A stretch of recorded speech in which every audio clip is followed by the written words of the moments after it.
Olá, olá! Oi, Davis, tudo bem? Olá, olá, Anthony Curti. Que momento Tarzan que você teve, dando esse grito. Mas é com prazer que voltamos. Gravamos agora há pouco e estamos juntos novamente. Estamos juntos novamente, acabamos de gravar o nosso podcast de recap da rodada, que é exclusivo dos nossos assinantes. A gente volta a 2 podcasts abertos por semana e um fechado no final de outubro, quando passar a temporada da Major League Baseball. Aí, no final de outubro, a gente volta com 2 abertos e um fechado, e vai assim até o Super Bowl 54, certo, David Chiodini? Mas aproveite para você ter o dobro de podcasts, ainda hoje, quarta-feira, talvez quinta, até o meio do dia, até eu mudar lá as configurações, profutbol.com.br/assinar, a promoção de 50% de desconto. E muita gente aproveitou já, hein? Bastante gente, cara, e o feedback muito positivo. A gente tem recebido aí o pessoal elogiando muito o conteúdo, conteúdo diário, vasto, cobre toda a parte da NFL, análise tática. Você vai ter agora as picks na rodada, né, para você apostar, esse tipo de coisa, o podcast. Então vale muito a pena por menos de 30 centavos por dia. Exatamente, menos de 30 centavos por dia, você tem, nesse plano com desconto de 50% no plano anual, essa promoção maravilhosa para você se juntar a nós com muito mais conteúdo, além das Pix para você que aposta nos jogos. Você tem também conosco as dicas de fantasy, os textos fechados sempre a cada semana. Então é muito conteúdo e um podcast a mais toda semana. Então é muito conteúdo e vale a pena. Com certeza não tem conteúdo como esse em português. Às vezes até em inglês. Não é a gente que está falando, a gente recebeu feedback de assinantes dizendo que o conteúdo é tão bom que supera muitas vezes conteúdo em inglês. Isso me enche de orgulho. Sempre foi minha missão quando eu comecei o site. Lá atrás, quando ainda fazia direito, jamais imaginava que ia conseguir trabalhar só com isso. A minha ideia era fazer uma cobertura especializada em futebol americano com muita opinião. Né? E sigo com esse baluarte. Eu sei que não dá para agradar todo mundo, muito pelo contrário, tem gente que fica pistola com alguma coisa que eu fale, com o Davis fale, mas, no geral, a gente sabe que a maioria gosta muito. Certo, Davis? Até porque seguimos sempre lá no topo, Certíssimo. os mais ouvidos, né? É isso. Semana 2 da NFL começa nesta quinta-feira com um jogo ruim. Não, não é.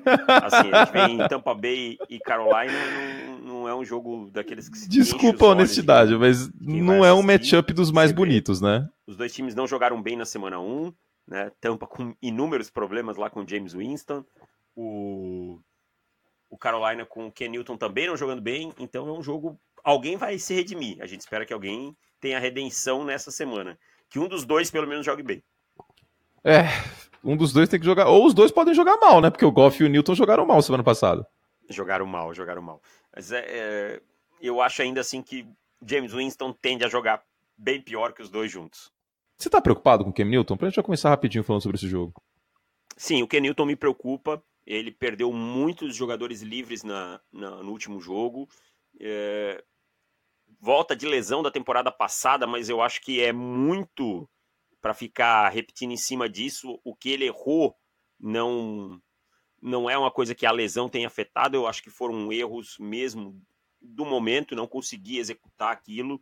Me preocupa muito essa Christian McCaffrey dependência, tá? O Newton procura muito Christian McCaffrey. Isso não sei se passa pelo plano de jogo ou o quê, mas o Newton eu não vejo mais ele usando em profundidade. E se tem uma coisa que ele é bom, as duas melhores coisas do Ken Newton, atacando em profundidade e usando o atleticismo dele, as pernas e tal. Ele estava com uma lesão no tornozelo, então não conseguia usar o atleticismo. Se ele não atacar em profundidade, não sobra as grandes coisas do Newton. E aí ele vira um quarterback comum. Então eu começo a me preocupar sim. É preocupante. E a mecânica? O que você viu da mecânica dele? Mudou do ano passado para este? Eu não achei tão drástica a mudança. Eu acho que também ele está se adaptando aos novos movimentos, então em alguns momentos ele vai bem, em outros ele soa ainda meio displicente na mecânica, e a colocação dos pontos da bola dele, o que a gente chama de ball placement, né? Que é a colocação da bola para o recebedor, foi fraca nesse último jogo.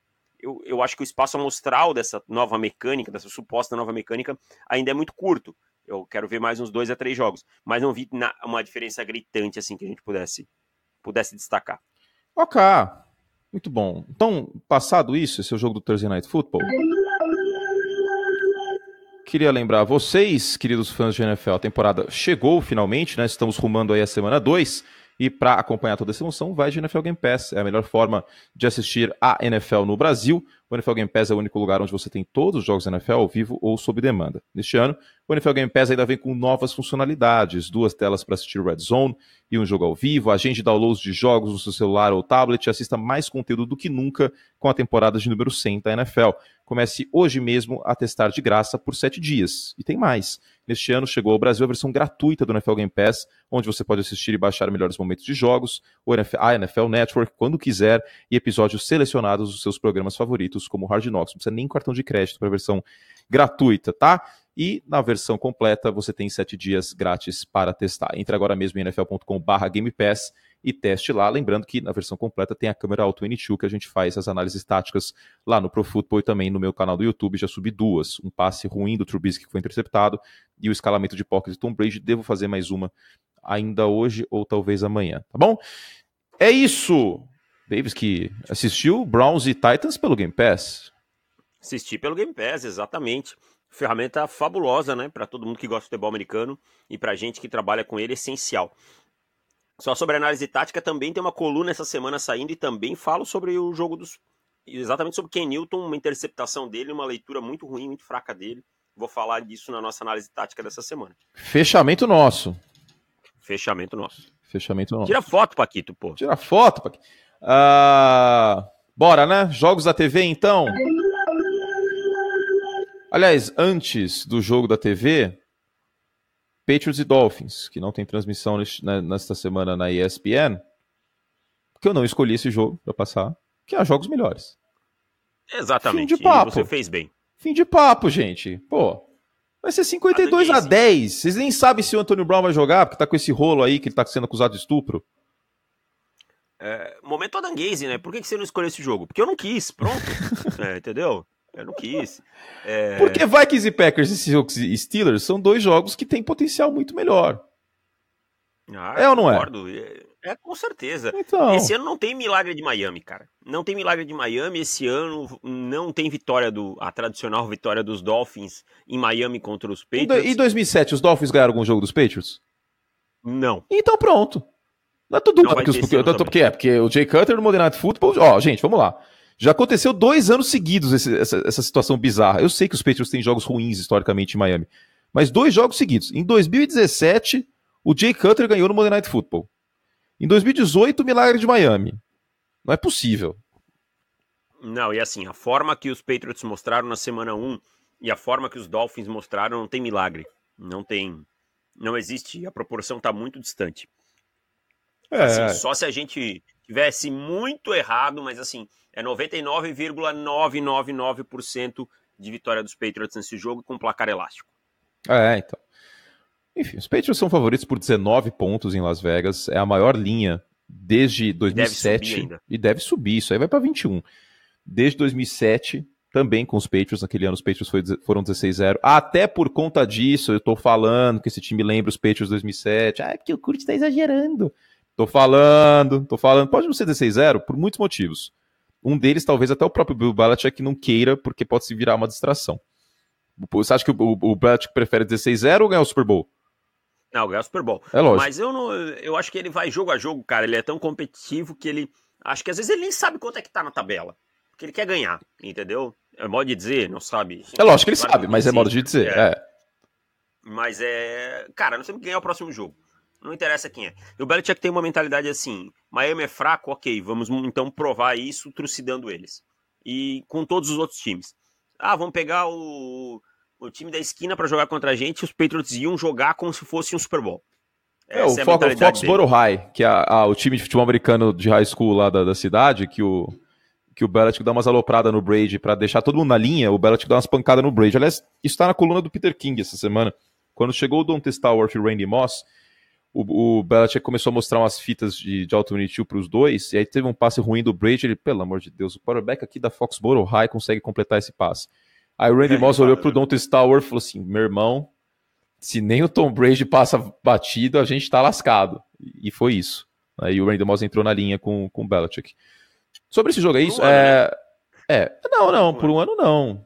Não, mas eu digo assim, por curto período de tempo. Que quando até porque no ano seguinte o Brady machucou, né? Mas foi o ano do Matt Castle. O Matt Castle teve 10 vitórias. Isso aí é o Bill Belichick tem que estar no Hall da Fama, não porque ganhou 6 Super Bowls, nem porque ajudou o Tom Brady a ser lapidado, e foi uma via de duas mãos, deixando claro. O Charlie Wise também, né? Vamos dar o crédito pro coordenador ofensivo dos Patriots na época. O Bill Belichick tem que estar no Hall da Fama porque ele conseguiu ter uma temporada de duplo dígitos de vitória com o Matt Castle de quarterback. É verdade. Aquilo... E o Bill Belichick é o maior vendedor de quarterbacks da história. O cara que mais consegue pegar um Ryan Mallett. Então. Fingir que ele é bom e trocar por picks no draft, ou o cara conseguir um contrato com alguém. Não temos transmissão do time nessa semana, mas você mencionou no podcast dos assinantes sobre o Nick Bosa, sobre o Winston indo mal, e o Garoppolo, hein? Jimmy Garoppolo também não foi bem, cara. Bem então, inconsistente, né? Lançou uma interceptação que foi retornada para touchdown fácil. Na verdade, Kyle Shanahan é o mago do ataque, muito alardeado e tal, mas quem venceu o jogo foi a defesa dos 49ers. Meu amigo. Tá na hora de se preocupar já com o Jimmy G? Jimmy G e Kyle Shanahan. Eu começo a me preocupar. Não sei se esse ataque vai ser tão produtivo quando enfrentar uma defesa melhor. Nesse final de semana, eles enfrentam os 49ers, pegam o Cincinnati Bengals. Tem que mostrar serviço. Tem que mostrar serviço. Mesmo em Cincinnati, tem que mostrar serviço. Redskins e Cowboys, último jogo da TV que não é da TV, que a gente vai falar uma linha, algo sobre esse jogo? Redskins foi melhor do que eu esperava, mas depois cedeu aos Eagles. Os Cowboys muito bem na semana 1 contra os Giants, né? Os Cowboys me mostraram coisas novas, principalmente no ataque, com o Kellen Moore chamando as jogadas. E é hora de mostrar força. Ganhar o segundo jogo dentro da divisão é muito importante. Não chegar lá na balança contra a Filadélfia sofrendo. Então eu quero ver bastante esse jogo, por isso, se os Cowboys confirmam realmente que a atuação da semana 1 não foi uma exceção. Ok. Qual é o primeiro jogo da TV que você quer falar? Peraí, deixa eu tocar o bagulho aqui. Aí. Qual é o primeiro jogo da TV que você quer falar? Vamos lá, vamos na ordem. Vamos de Vikings e Packers. Uma boa defesa do Minnesota Vikings, que engoliu o Atlanta Falcons contra um ataque de Green Bay que o Aaron Rodgers ainda não mostrou ser o Aaron Rodgers de até 2015, 2016, né? Um ataque, para mim, que mostrou pouca sintonia na semana 1. Precisa de refino.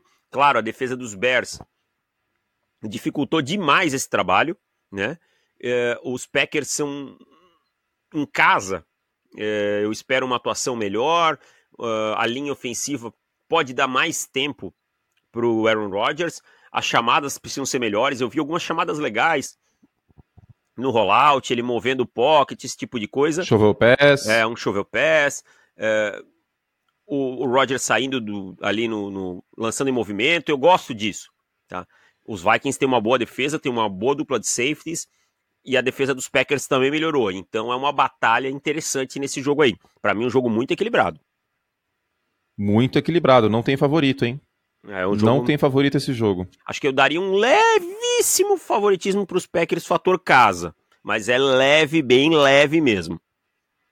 É bem leve, cara. Esse jogo vai ser incrível. Jogo na ESPN às 2h da tarde no domingo para começar aí a rodada deste domingo de NFL. Então, vamos ficar de olho. Sobre o Kirk Cousins, é o primeiro jogo dele. Eu não sei nem se eu deveria dizer isso ou não, mas contra uma equipe que deve terminar o ano com campanha positiva, porque eu tô apavorado com o Atlanta Falcons. Os Falcons não devem terminar, depois do que eu vi na semana 1. Não é querer ser cavaleiro do apocalipse, mas a tendência é de setinha para baixo. Agora o Cousins tem que se aproveitar desse bom momento da semana 1, do bom jogo corrido, né? O Dalvin Cook jogou bem, a linha ofensiva jogou bem, para ganhar jogos grandes. E ganhar dos Packers é ganhar um jogo grande, especialmente em Green Bay. Isso. Ele não pode regredir, senão ele vai ficar sempre com o estigma de pipoqueiro. Se ele... Aliás...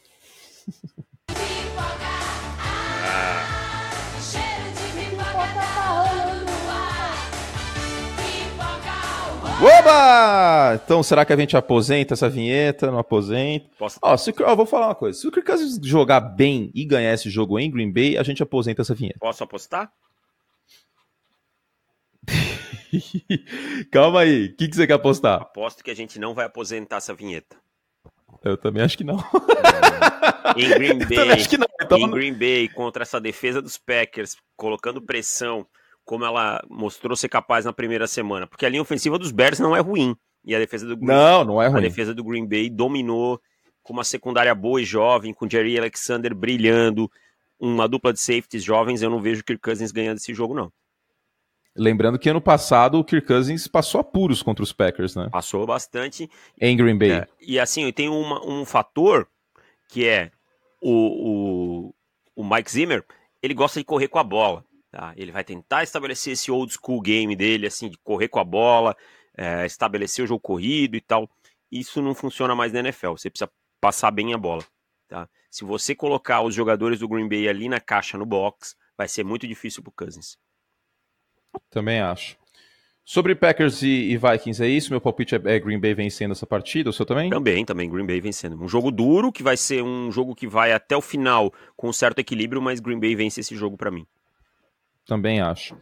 No mesmo horário na ESPN Extra, temos Steelers e Seahawks, dois times que têm algo a provar nessa semana 2, né? Tem. Os Steelers precisam provar que não são um time péssimo, que foi o que eles mostraram na primeira semana, e eu realmente acho que eles não são um time péssimo.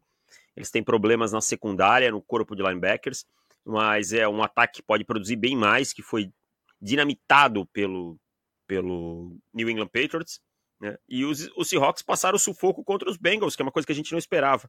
E muito passa por, novamente, plano de jogo conservador, tirando a bola da mão do Russell Wilson.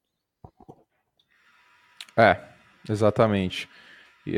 Não é o plano de jogo que a gente quer ver com um quarterback ganhando 35 milhões de dólares por ano, né? E com a qualidade do Russell Wilson, né? Um cara que vai pro Hall da Fama, um dos top 10, quiçá top 5 da NFL, um cara que consegue fazer seus recebedores jogar, que tem um bom corpo de recebedores, o DK Metcalf jogou bem, e deveria explorar isso muito contra o Pittsburgh Steelers, que tem uma secundária frágil.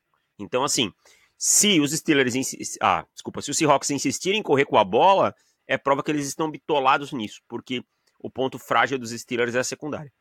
Do lado de Seattle, preocupa essa defesa ter cedido 20 pontos para os Bengals, ou foi mais mérito do Zach Taylor, do Andy Dalton confortável? Porque o AJ Green não jogou. Não jogou. O John Ross jogou bem, né? Então. Sem querer menosprezar o John Ross, mas sei lá, hein? Não, eu vou te dizer que acho que Seattle foi surpreendido no lado defensivo da bola. Não esperava as chamadas tão boas. O Zach Taylor realmente me entregou, cara. Foram boas chamadas, a linha ofensiva produziu bem dos Bengals. E aí Seattle tomou alguns pontos e tal, mas não é uma coisa assim que eu já tenho que ligar o alerta, não. A secundária de Seattle tem problemas também. Não é uma secundária maravilhosa, tá? A parte da frente da defesa, o front seven ali, principalmente se o Ziggy Ansah jogar, se ele voltar, não sei como é que tá a lesão dele, pode ser melhor. Agora, a secundária tem problemas também. Esses 20 pontos aí, mas eu ainda não vou ligar um sinal de alerta, não. Tá ok. Eu também não, mas perguntar não custa, né?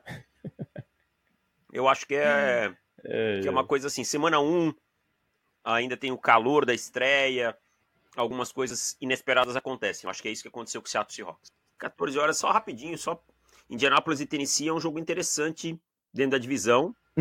Pode ser um jogo chave para os dois dentro times, da divisão, hein? Né? É um jogo que Tennessee... O Andrew Luck nunca tinha perdido pro Tennessee eu Titans. acho que a chance de Indianapolis perder é nesse jogo, mas é um jogo de equilíbrio. Tennessee vai ter que fazer um jogo sem erros contra uma defesa bem interessante. É um jogo de plano de jogo. Quem tiver o melhor plano de jogo, ele vai vencer. Detroit... E vice-versa, né? Indianapolis vai ter que fazer um jogo consistente contra uma boa defesa também. E uma defesa bem treinada. É um jogo que você não vai ter... Não pode cometer muitos turnovers. Quem cometer menos turnovers e a defesa conseguir boas posições de campo vai vencer esse jogo aí. Los Angeles e Detroit é um jogo também interessante para a gente ver se essa defesa dos Chargers não cede como cedeu no final e como a linha ofensiva se comporta. Acho que é favorito, mas Detroit mostrou boas coisas contra Arizona. Miami a gente já falou. New York e Buffalo, um jogo de poucos pontos, em que a defesa de Buffalo deve se sobressair. New York Giants, desculpa. New York Giants e Buffalo. Foi Jets na semana passada, né? Giants e Buffalo, acho que é um jogo de poucos pontos, mas a defesa do Buffalo pode se sobressair aí da vitória para o time. E, últimos 2 jogos rapidinho das duas. Baltimore e Arizona. Para mim aí, Arizona vai ter um desafio mais complicado que teve semana passada. Jogando em Baltimore. Duelo do Heisman. É verdade. Duelo dos 2 vencedores de Heisman. Kyle Murray e Lamar Jackson, né? Mas acho que Baltimore é favorito por uma vantagem interessante. E tem Houston e Jacksonville também. E no segundo horário, que é o único jogo que não é da TV, é o Podcast Bowl, né? Podcast Bowl? Broncos e Bears. Broncos e Bears, o jogo que não é da TV, óbvio. Um jogo ruim, né? Jogo ruim, né? Vamos falar a verdade. Você acha que vai ser ruim? Acho que vai. O ataque dos Broncos é ruim, o ataque dos Bears tem um quarterback bem ruim, então não tende a ser um grande jogo. Eu acho que... Você vai no under 40 nesse jogo? Eu vou. Vou no under 40 nesse jogo. Eu não vejo esse ataque de Denver produzindo contra essa defesa dos Bears. Claro que jogando em casa, tal, tem uma certa empolgação. O Vic Fangio conhece a defesa dos Bears, tal, mas falta talento. Essa é a verdade. Falta talento no ataque dos Broncos.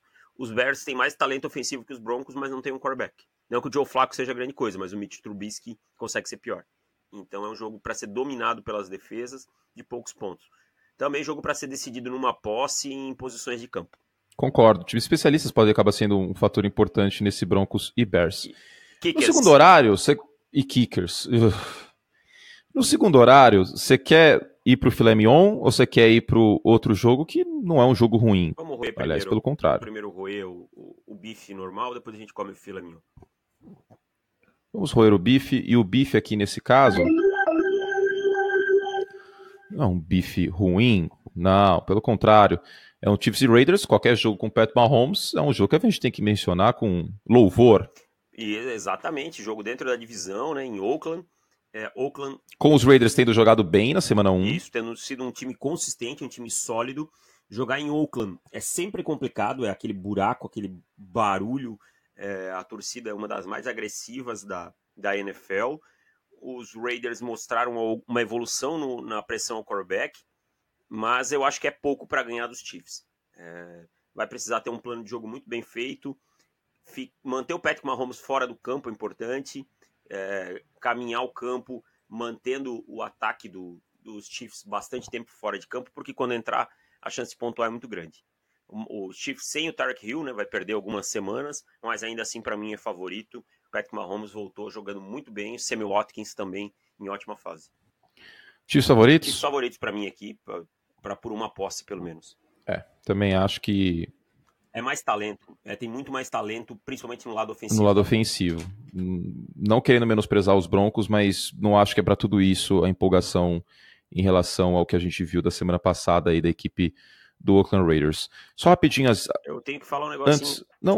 Deixa eu passar as linhas de favoritos aqui, Davis. Os Panthers são favoritos por 6,5 contra os Bucks. Os Titans são favoritos por 3 contra os Colts. Os Chargers por 2,5 contra os Lions. Os Bills por 2 contra os Giants. Os Ravens por 13 contra os Cardinals. Os Patriots por 19 contra os Dolphins. Os Cowboys por 5 contra os Redskins. Os Texans por 8,5 contra os Jaguars. Os Steelers por 4 contra os Seahawks. Os Bengals são favoritos contra os 49ers. Tá estranho isso aqui, hein? Achei bem estranho isso aqui também. Acho que o fator casa aqui, que deve estar sendo muito considerado. Os Packers por 3 contra os Vikings. Os Chiefs por 7 contra os Raiders. E agora o filé mignon. E os Bears por 2,5 fora de casa contra os Broncos, hein? Agora o filé mignon, Davis. Bora lá. Vou tocar a cornetinha. Saints e Rams, né? Os Rams favoritos por 2,5, jogo em Los Angeles. Jogaço, né, cara? Jogaço. Os Rams é um time, assim, que eu ainda não me bateu aquela confiança, sabe? Ganharam dos Panthers fora. É um jogo com placar que sugere um bom jogo, mas não foi. O Jared Goff perdendo vários lançamentos, lançou uma interceptação bem tola também. Então, não é um time, assim, que eu ainda tenho aquela grande confiança. Mas a defesa jogou bem. O Corey Littleton tendo um grande jogo. E os Saints mostraram uma força mental muito grande para vencer o Houston Texans, que fez uma bela partida na estreia. agora os Saints jogam fora de casa, em Los Angeles. Vamos ver se esse time mantém a capacidade de produzir. Algumas coisas na secundária do Saints me incomodaram. Algumas coberturas errôneas, algumas coisas desse tipo. É um jogo de muito equilíbrio, em que os Saints têm a vantagem na posição de quarterback e os Rams têm um conjunto como um todo com mais peças para produzir. Acho que tem um jogo para ser equilibrado, mas eu ainda vou com os Saints nesse jogo. Eu vou com os Saints, porque eu tô preocupado com esse ataque do Los Angeles Rams, hein? É um ataque que assim, não despertou aquela...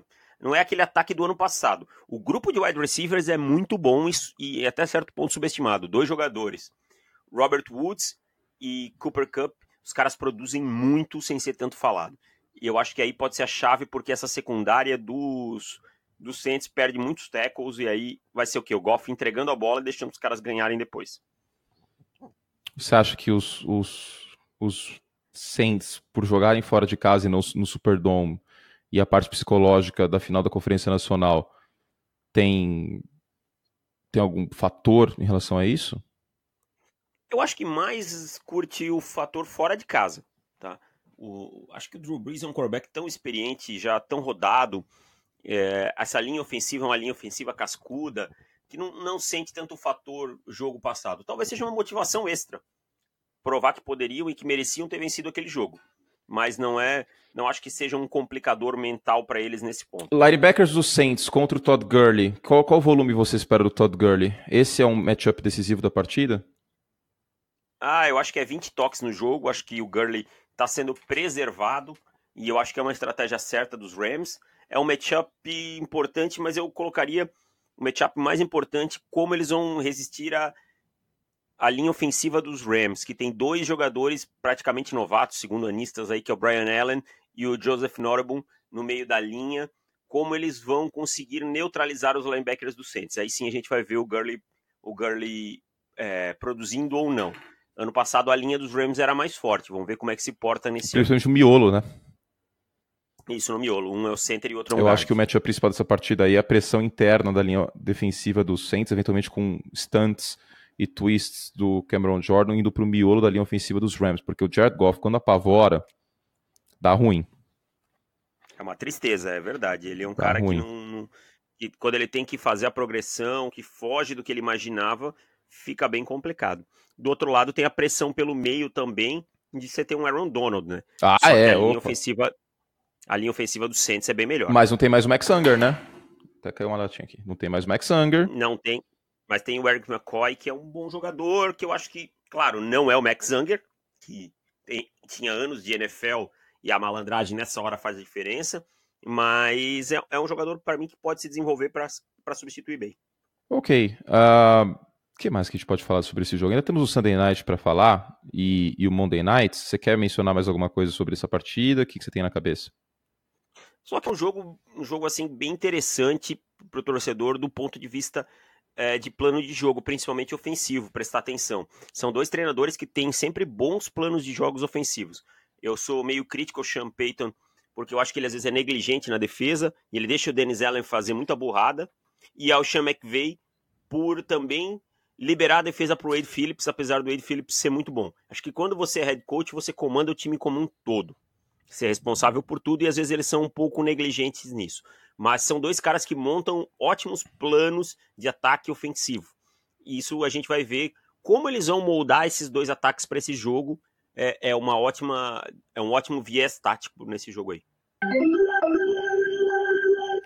Lembrando sempre que hoje, quarta-feira, é o último dia da nossa promoção de 50% de desconto lá no Pro Clube, com muito mais conteúdo, o dobro de podcasts, mais textos, recaps dos principais jogos da rodada, dicas de fantasy, dicas de aposta para você que aposta nos jogos da NFL. Entre lá em profutbol.com.br/assinar e aproveite a promoção no plano anual com 50% de desconto por menos de 30 centavos por dia, por menos de R$10 por mês. Você tem aí muito mais conteúdo do futebol americano no seu tablet, celular, computador, onde você quiser. David Chiodini, quem tem mais a provar nesta semana 2, seja de jogador, seja de times? Quem tem mais a provar, eu acho que tem alguns times, algumas coisas a se confirmar, principalmente, que eu quero ver muito. Para mim é o Dallas Cowboys. O Dallas Cowboys tem a provar. Mesmo? Sim, tem a provar que ele é realmente a grande ameaça na NFC. E o nome que tem mais a provar se chama Dak Prescott para mim. Vai provar que ele não foi um espasmo, não foi fortuito esse primeiro jogo dele contra o Giants, que não foi porque foi contra uma defesa fraca, que é a dos Giants, que ele produziu o que ele produziu, e que no sistema certo, sim, ele é o quarterback da franquia. Ele vai enfrentar os Redskins, que pode não ser a oitava maravilha do mundo, mas é uma defesa já mais forte, com uma boa linha defensiva. Se o Dak produzir bem fora de casa contra essa defesa, ele vai se provar. É desse viés que eu falo. Então eu vou fazer uma outra pergunta agora para você, baseada nessa. Qual ataque tem mais a provar na semana 2? Um ataque... Porque a gente teve atuações ofensivas horrorosas na semana 1. Tem mais a provar. Bears, Broncos, Seahawks, Steelers. Eu acho que Seahawks, para mim, tem mais a provar. Tem a provar que pode vencer, mesmo com um plano de jogo inadequado. Tá? Vamos ver se o Brian Schottenheimer pode provar que tá todo mundo errado e que ele pode vencer Seattle, em Seattle, correndo mais com a bola do que entregando pro Russell Wilson. Para mim, o ataque que tem mais a provar aqui é do Chicago Bears. Uma boa... Não pelo Trubisky, mas pelo Matt Nagy, porque foram chamadas bem questionáveis na semana 1. Ficar alinhando o Terry Cohen no slot o tempo todo, com mais snaps no slot do que o Anthony Miller. O próprio Terry Cohen não correu nenhuma vez com a bola. Então, não sei. Mas... eu acho que pela octanagem ofensiva que demonstrou o Matt Nagy no ano passado, eu acho que os Bears têm um ataque com mais a provar nessa semana 2. Acho que ele ficou temeroso contra a defesa ele foi conservador demais contra a defesa dos Packers. Eu consigo entender do ponto de vista de, ok, eu preciso me manter no jogo, Trubisky não está conseguindo jogar, se eu forçar esse jogo, a tendência é que turnovers venham e eu perca. Campo curto para Aaron Rodgers seria uma pedida derrota, né? Mas concordo que as chamadas poderiam ter sido mais criativas. Ousadia e criatividade nem sempre não são sinônimos. Podem caminhar lado à parte. Né? Então você pode ser criativo sem ser tão ousado. E fazer mais uma pergunta capciosa, qual é a zebra da semana? Ai, Anthony Curtis, você gosta, hein? Miami ganhando de Porque essa semana tá bem difícil, mentira. hein? Mentira. Não. Isso não vai acontecer, esquece. Isso aí não vai acontecer. Essa semana, tô até olhando aqui para ver se tem algum zebrão aqui. Essa semana... Saints mais 2,5, né?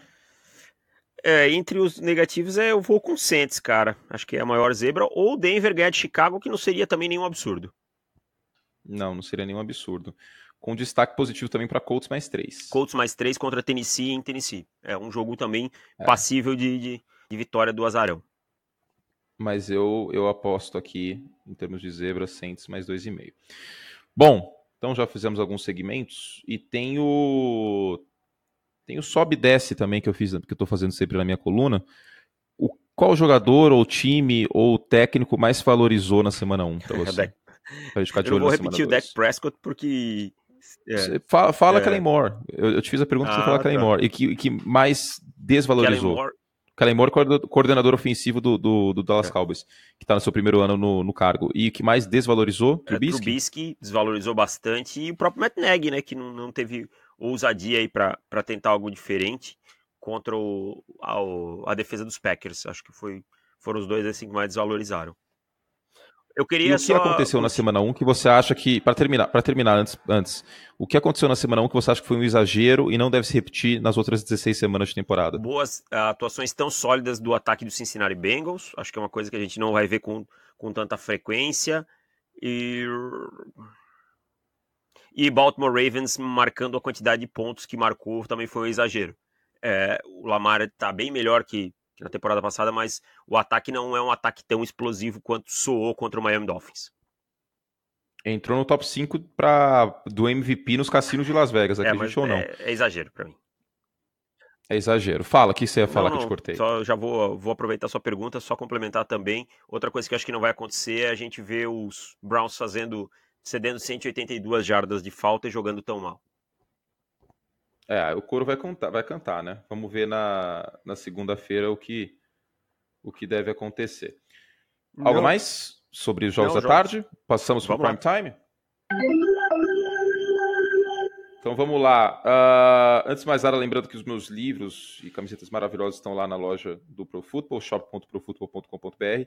e com o cupom podcast, aliás, desculpa, esse cupom não sei se está ativo ainda, o cupom CURTE, que é o mesmo desconto, meu sobrenome, você tem mais 10% lá na loja, tá? O manual, o Crônicas, o livro de fantasy e etc. Sunday Night Football que eu não posso dar palpite porque eu comento o Sunday Night nessa semana entre Eagles e Falcons, dois times que já foram finalistas da NFL, que já foram campeões da Conferência Nacional num passado recente, os Eagles na temporada 2017 e os Falcons no ano anterior, 2016. E aí, Davis, eu já vou começar com uma pergunta interessante. Vai ser um jogo ruim, que nem o kickoff da temporada passada? Não vai ser um jogo ruim, não. Os Eagles, com o Carson Wentz, são um time bem diferente do que com o Nick Foles, que foi o cara que jogou na abertura da temporada passada. Os Falcons não são um time tão ruim quanto o que pareceu contra os Vikings, mas tem problemas na secundária, tem problemas na linha ofensiva. Então, os Eagles, para mim, vêm com favoritismo, mas não é um jogo tão ruim quanto foi naquela semana. É um jogo... Steve Sarkisian foi embora, que era o coordenador ofensivo naquela época. Hoje tem outro coordenador em Atlanta. Então, tende a ser um jogo bem melhor do que o que a gente viu no início da temporada passada. Qual é o duelo principal dessa partida? Linha ofensiva dos Falcons contra a linha defensiva dos Eagles? Exatamente. Que já tem lesão, inclusive, né? Exatamente. A linha ofensiva dos Falcons foi muito mal. Perdeu o Chris Lindstrom, o guard novato, quebrou o pé, vai ficar de 6 a 8 semanas fora. A linha defensiva dos Eagles é sempre muito forte, o Jim Schwartz usa diversas formações, então a gente vai ver provavelmente o Matt Ryan jogando muito pressionado contra os Vikings. Ele não foi bem, as 2 interceptações dele, inclusive foram em situações dessa. Mesmo assim, ele teve um número alto de jardas. Precisamos ver como é que ele vai jogar, como essa linha ofensiva vai reagir em casa, se o Dan Quinn vai conseguir montar um plano para proteger melhor o Matt Ryan e usar aí sim um belo corpo de recebedores que ele tem lá com o Calvin Ridley, com o Julio Jones, com o Mohamed Sanu, que aí sim é vantagem contra uma secundária dos Eagles que foi exposta em alguns momentos pelos Redskins. E o Matt Ryan, hein, rapaz? Sofrendo demais, cara. Sofrendo demais. E o Julio Jones, hein? A bola tem que chegar. Que azar do cacete, hein, cara? A bola tem que chegar, senão fica difícil, né? Porque o Julio Jones, pra mim, é o melhor wide receiver desta década. Considerando 2010, 2019, é o melhor wide receiver pra mim dessa década. Vai pro Hall da Fama. Com certeza. E altíssima chance dele nunca ganhar um título. Não, eu acho que o Julio Jones... O tiro dele é o Super Bowl que eles perderam de virada para os Patriots. Era a consagração de Julio Jones e tal. Como o esporte nem sempre é justo, possivelmente o Julio Jones vai ser daqueles caras como Champ Bailey e alguns outros que se aposentam sem um anel de Super Bowl, sem um título da NFL. Então, isso tem uma chance forte disso acontecer. Eu fiquei negativamente surpreso com os Falcons essa semana 1. Tudo bem, mérito dos Vikings. Não quero tirar mérito dos Vikings não, tá, gente? Mas fiquei bem assustado. E, Davis, para terminar... Aliás, palpite para esse jogo eu não posso dar, mas você pode dar palpite. Eu vou com os Eagles nesse jogo aí por uns 7 pontos. É uma boa aposta. Se eu fosse dar uma aposta, talvez fosse essa. Talvez não. Talvez. Não sei. É porque eu sou um rapaz isento, né? Tô comentando o jogo, também não quero que ninguém imagine que eu tô torcendo pra um lado ou pro outro. Aliás, coisa que nunca acontece. Porque senão depois as pessoas confundem e vão dizer que você tá torcendo pro seu palpite tá certo. Então melhor você não se abster mesmo. Exatamente. Então eu me abstenho.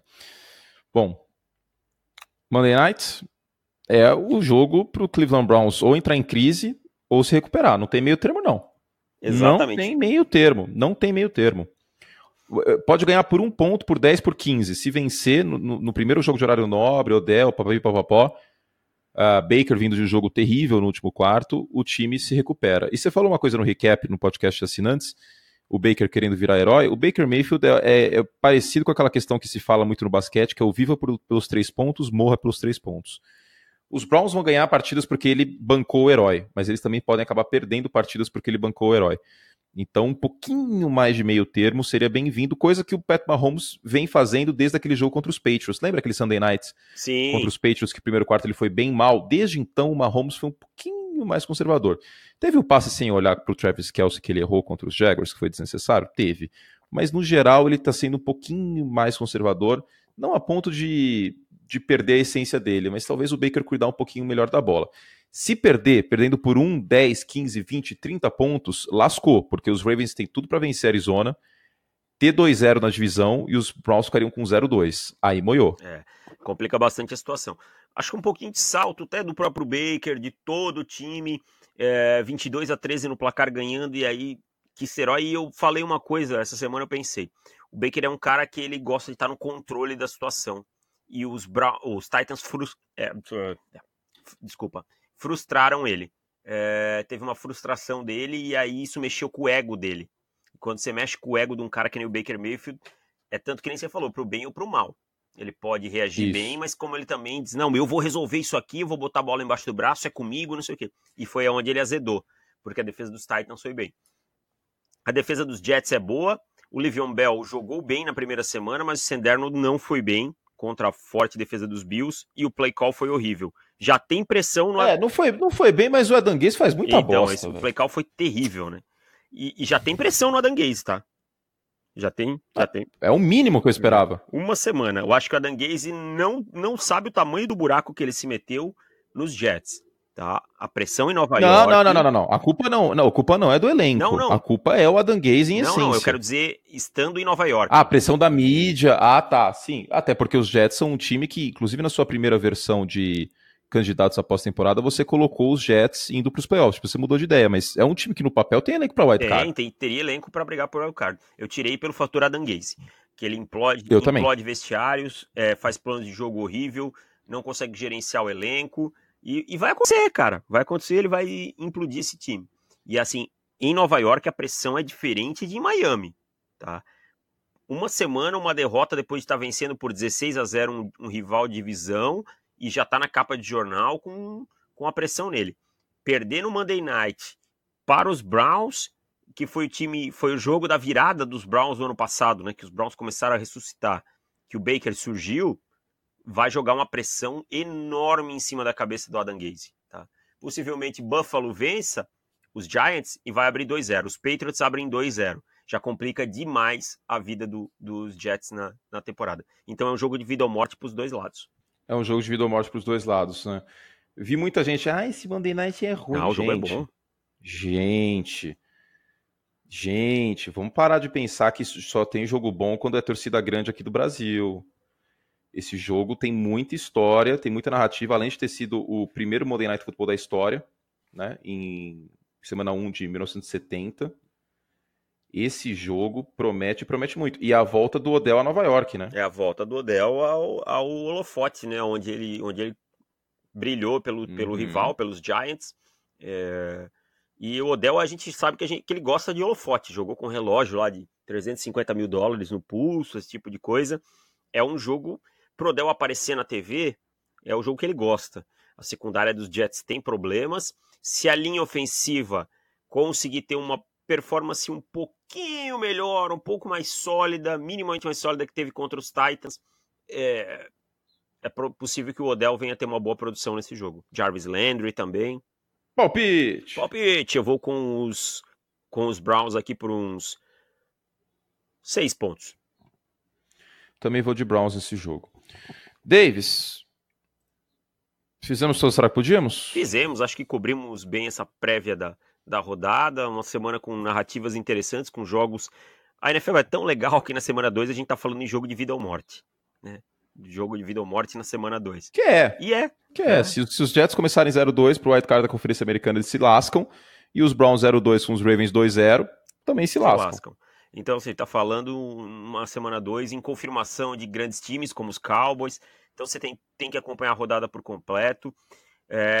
Curti falou uma coisa importante, parem com essa coisa de que só jogo com torcida grande que é jogo bom, porque tem muito jogo bom.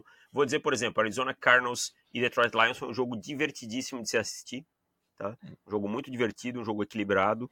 Então comecem a apreciar os outros jogos também, fica muito mais divertido depois. E para além do time que vocês torçam, então somente isso. Exatamente. Fica aí essa mensagem subliminar no final do podcast. Gente, então é isso. Fizemos o que podíamos. Um beijo carinhoso. Lembrando, até mais ou menos quinta-feira, na hora do almoço, promoção de 50% de desconto. É a última oportunidade para você aproveitar. A gente não vai mais estender essa promoção. Já pediram para estender por conta de dia que vira o cartão de crédito, etc. A gente foi lá, atendeu, mas não vai mais estender. Aproveite para acompanhar a cobertura completa do Pro Football nessa temporada, mais podcast, Pix para apostas, fantasy, etc, etc. Tá bom? profutbol.com.br/assinar. Davis, um beijo. Até semana que vem. A gente volta com mais um podcast do Pro Football. Sempre a prévia da rodada aberto e o podcast fechado de assinantes, o recap da rodada. Tchau, querido. Tchau, até mais. Valeu!